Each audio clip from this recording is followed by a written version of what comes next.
They say she's powerful.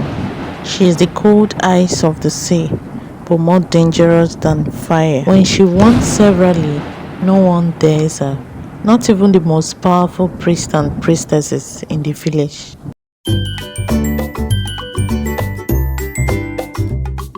In the heart of a village named Dinwari, there was a strong warning no one dared to disobey. It was said that during the hot afternoon, no one should go to the stream because there was a goddess called the goddess of ice. Her name was Siminji. She comes out during the hot afternoon to rest. The people of Dinwari never disobeyed this law. Not even the children dared to play around the stream.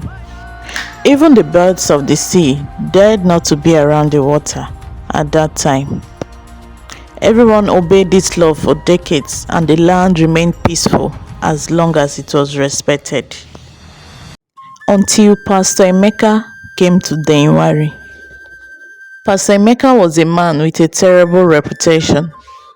He had joined pastoral duties in his early university days, but he never honored the calling. Pastor Emeka often extorted money from students, giving them fake promises of solving their life challenges through prayers, which he never actually did. Gradually, he began using his title and influence to make money as a form of livelihood. Over time, people started discovering who Pastor Emeka truly was. They began to sense that he was fake and only in the ministry for selfish gain. One after the other, his followers disappeared, and soon he was bankrupt. People no longer listened to him because they realized he was deceiving them. When Pastor Emeka realized that no one believed in him anymore, he began considering relocation. But he didn't have enough money to afford a better place in the city due to the high cost of living. Then he made some inquiries and discovered a nearby village called Dinwari, where rent was so cheap it was practically free. Emeka was so excited when he heard this. That night, he laid on his bed, lost in thoughts, devising cunning plans on how he would start his fake clergy life again. He was convinced that Dinwari would bring him great fortune. The next day, Emeka packed his bag and headed to the village. When he arrived, he saw an agent's contact carved on a little wooden sign. Immediately, he called the agent and asked if there was a vacant self-contained room in the community. And the agent replied and said there was. Emeka asked for the price and the agent told him it was 5,000 naira. Emeka was thrilled because he had just enough money for that rent. Soon, the agent met with Emeka and took him to the house. When they arrived at the apartment, Emeka loved the little apartment and quickly asked to meet the landlord. When Emeka met the landlord, he paid and settled in immediately. That night, Pastor Emeka began planning how he would wake up early and go from house to house pretending to be a true pastor. He was ready to start extorting money from the villagers. The next morning, he woke up early and began moving from door to door, preaching and introducing himself as Pastor Emeka. Soon enough, the villagers began to like him. They would visit him and bring him foodstuffs like yam, rice, plantains, and even cash gifts. Emeka was overjoyed. He felt like luck has finally returned. In January, everyone fetched water from the stream early in the morning before the sun rose. If you missed the morning, you would have to wait till evening. One fateful afternoon, Emeka badly needed water. His body ached and he needed a bath, but he had no water. Emeka stepped out with a bucket and knocked on his neighbor's door, Papa Oja. When Papa Oja came out, Emeka asked for some water, but Papa Oja had none. He had also forgotten to fetch his water during the morning hours. Papa Oja advised Emeka to be patient and wait until the sun went down so they could go fetch some water together. But Emeka, greedy and always wanting things instantly, ignored the advice and moved to the next neighbor's house. But this time, he knocked aggressively. Uncle Ike, as the village children fondly called him, came out and asked Emeka why he was knocking so hard. Emeka replied and said, Please, Ike, I need water. I want to shower.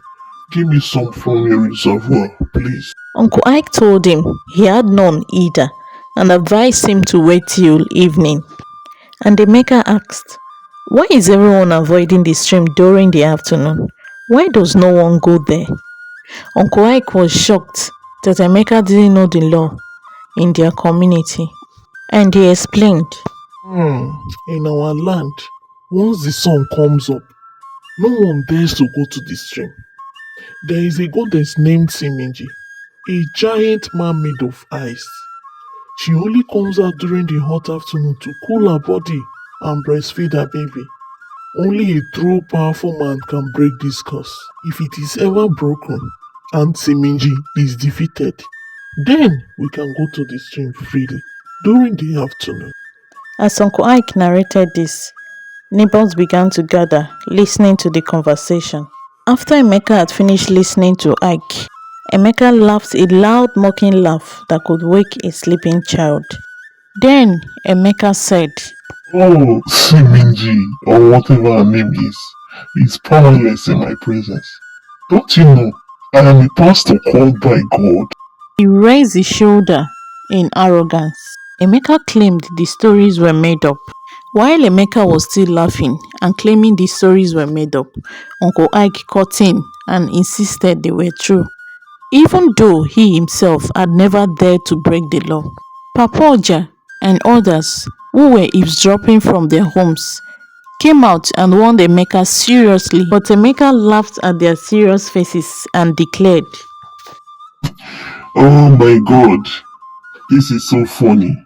I must go to that stream this afternoon and challenge Siminji.